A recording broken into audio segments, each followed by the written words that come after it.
I'm a 33-year-old woman, and I've been married to Brandon, 36, for the last 8 years. We met in our 20s at a marketing firm in Chicago. He was one of those people who walked into a room and immediately made everyone pay attention.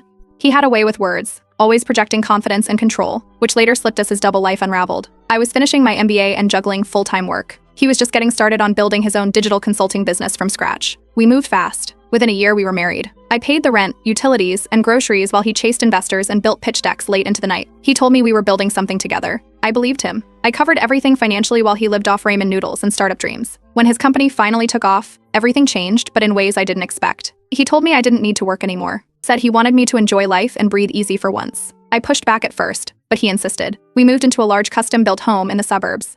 Brandon picked every inch of it, from the kitchen layout to the fixtures. It even had a separate office wing with reinforced locks, and he made sure to explain those were for client confidentiality. He liked control. I didn't push back much then. His travel picked up. 1 week he'd be in Denver. The next, Houston. Then Phoenix. He always had the schedule memorized, down to the flight times. He'd bring me back little gifts. Spa sets, local snacks, t-shirts with corny slogans.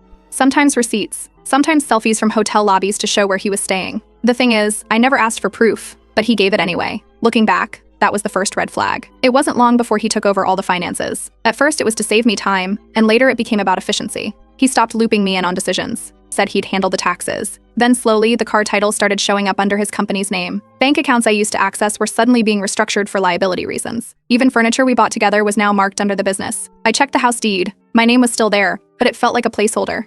His phone was never out of sight. If I even glanced at it, he acted like I was violating some major boundary. I asked him about it once. He laughed and told me I was being dramatic. A few months ago, I noticed a package on our doorstep. I hadn't ordered anything. It was addressed to our home, but with a name I didn't recognize. Inside were bridal shower decorations, pink and gold, all floral and glittery. I showed it to Brandon. He shrugged it off and said a client probably mixed up the delivery address. I let it go. But I didn't throw it out. Things started stacking up after that. A misplaced receipt from a jewelry store. A work calendar left open on our shared iPad showing flights that didn't match his explanations. Then came the call that detonated everything.